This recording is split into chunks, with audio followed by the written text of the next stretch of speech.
Wow, I just messed the video up. But like I say, my leg, I've been suffering with it, still messed up. 3 years, man.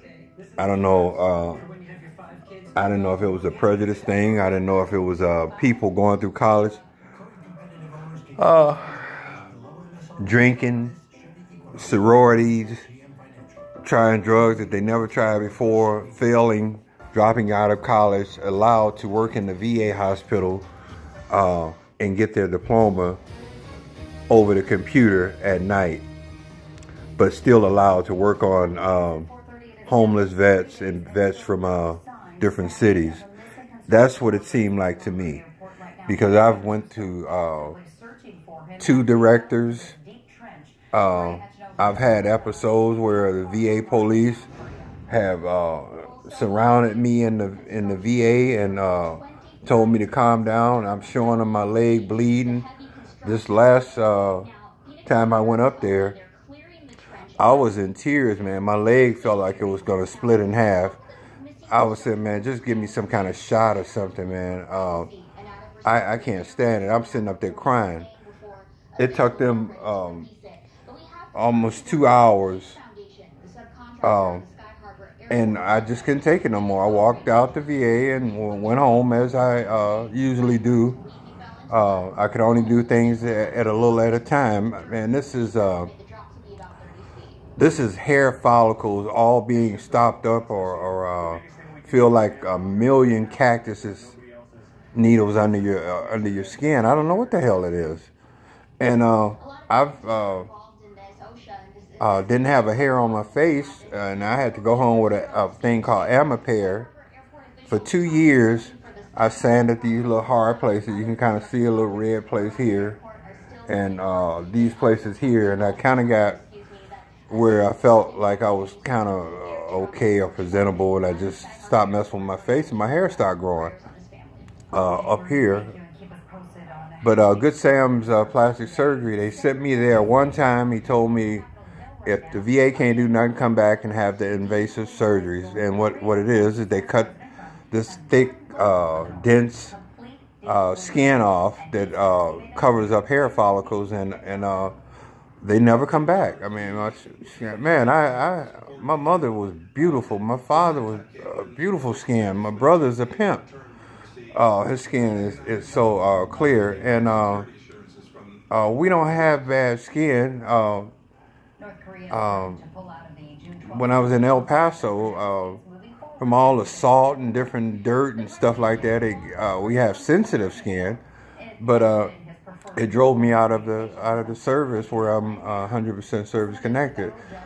I only filed for service connected 20 years after I got out of the service. 20 years after I got out of the service. And I went to Wisconsin, and they know how to treat vets there. There wasn't many blacks, and up there, and they tried to treat them like any other vet that came in there. But here, it's just the opposite. It is just the opposite.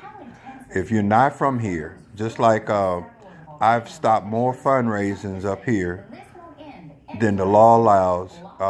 Sanderson Ford. I talked to a girl. I said, you know, I never win nothing. I've been here for 3 years, and we kind of got to talking for a long time. And she said, "You from here?" I said, "No, I'm from Chicago, and I've been here 3 years, and 100% service connected." And shoot, I could do my own fundraising. I mean, just give me a chance to.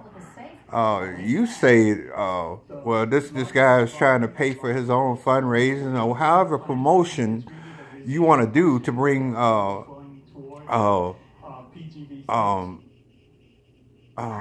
something to your business. We can do it, but I don't win anything up here. And she said, "You know why? You're not born here." She wasn't intending for me to take that any further. So I did. I said, "Well, let me talk to your supervisor." And she gave me the number, and it was I left a message. The next day, Sanderson Ford said, "We don't have any problem with anybody." And same thing with Valley Toyota in Channel 3. They're all hooked up where they only do stuff for the people that live here. And when they say Arizona takes care of their own, they mean that literally. They take care of their own. And it is really a shame. You know, they talk about the Super Bowl coming here. All I remember of the Super Bowl was identity theft and black people going to jail. And Wendy's responsible for identity theft. One of the top motels responsible for identity theft. These people are so strung out on opiates that the kids, I watched them drown for 3 years up here. Once again, I have so many ideas, but this idea I had never went anywhere. I wanted to make some kind of comicon ring with only one function. Once it got wet, it sent a signal to your house alarm telling you that your kid was in the water. And then it sent something to the fire department and your stepmother or whoever, or however you wanted it to do.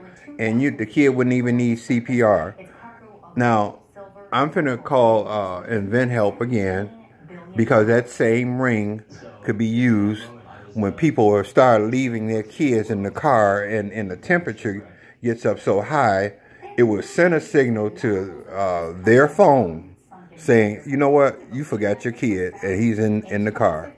Instead of lying, talking about their girlfriend was supposed to keep the eye on the kids. So simple. These smart asses at ASU, nobody picked up on the idea. It's not that I don't care about money. I said if you can perfect that. I just talked to I just got a surveillance cameras from Cox Cable, and I gave the idea to him, and he was really excited about it, and I hope he goes through with it, because I watched these kids drown for 3 years, and these ignorant people on Channel 3, they heard me talking about it. When I mentioned it, some Chinese fella came out with some kind of pull pin, say when he go out at night, if he gets in trouble, he pulls the pin and the baby's sitting right on the counter. And then Channel 3 comes up with the pool gate lock. After that, they came up with a life jacket. Anything, despite the nose on their face, they won't take an idea, thinking that I'm going to reround and sue them, I guess. I'm just concerned about the kids. It is really a shame, but it seems like, I want to say, it seems like the care that they put into education, and the care that they put into homeless kids on the street, and the care that they put into kids being trafficked across the nation and being on heroin, first off, before they're on anything else, it seems like they don't care.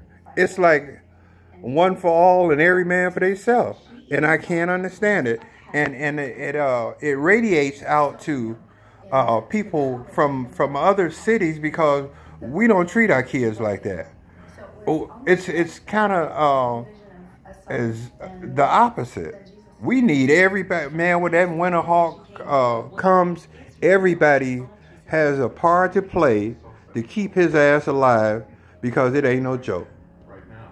It is the same thing here, but it's a constant with the heat and everything. But it seems like some of these parents have been out in the sun too long. I am so glad to get my phone back. Look, I'm out in the balcony 12 o'clock in the afternoon, overdosed on caffeine, just drinking coffee. Where I had started hallucinating and thinking that people were there. My system is delicate for certain drugs, but I've been a cocaine addict for 30 years, and I couldn't understand what was happening to me. And ever since then, I be hearing whispers and stuff. Now, I take antidepressants for venlafaxine for depression, but one of those combinations definitely didn't go together. And my poor landlord, guy moved out of this apartment, and these people were trying to rob me for real.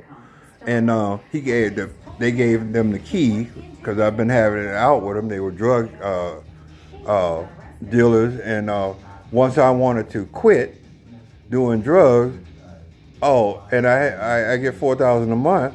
Oh, we can't have that. So every once in a while, they come around fucking with me. And just the other day, some little punk, look like the Black Ernest D. Bass, throwing rocks in my window. I go down there, here's somebody in the bushes waiting for me. He by the gate. As soon as I get close to him, when I see him by himself, any of them by themselves, they run. I told the landlord, I said, you know what? I called the police 3 times. On the third 911 call, they want to take me to the VA hospital. Just turn everything around on me. So I told the landlord, when I see him, I'm going to kill him. The landlord called the police on me because I said I was going to kill a crook that's been bothering me for 2 or 3 years, that he kicked his girlfriend out. He know the guy. And he called, he said he didn't want me to get in trouble. Look, what he did, I've already got a crazy jacket because the police never caught these guys when I called 3 times.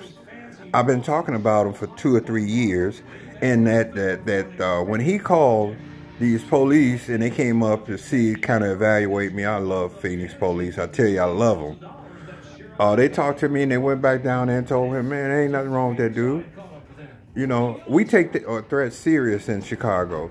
We hear noise, we turn around and see what it is. I don't know what the hell y'all do up here, but it ain't no joke. You get your head busted or peeled in Chicago. So we pay attention to threats and things that you say you're going to do, or call the police on somebody. You finna die. So when I said that I'm going to kill this guy that wasn't a resident or in the community of our apartment building, it is no way in hell you supposed to call the police and say, well, by law, I wanted to report that you said that you were going to kill somebody. Look, as long as I don't say fire in a crowded building, or I'm going to assassinate the president, it is no fucking way that you're supposed to call the police to have a report put on me on a guy that I've already had 3 911 calls trying to catch him. And I'm telling you, I have a history with this guy, and it seemed like you were working for the bad guy. And I told him in front of his face, and he seemed like he understood. But what it did, it molded me and put a bow on me to make me seem crazy. I ain't in the system in Arizona, and I don't plan to be. I'm a law-abiding citizen. I've been up here 3 years or 4 years. And I wave at the police every day. I see them, I wave. I don't care if they don't blow. I don't care if they give me the finger. I've been doing it for 4 years, and I'm going to continue on, because the first time I asked them a question, they were some of the nicest guys I've ever dealt with in my life, because I got slapped at 14 years old in Chicago at Bobby Chappelle's bar, and I never talked to a police since, and I've been on the wrong side of the law every day in Chicago. Thank you.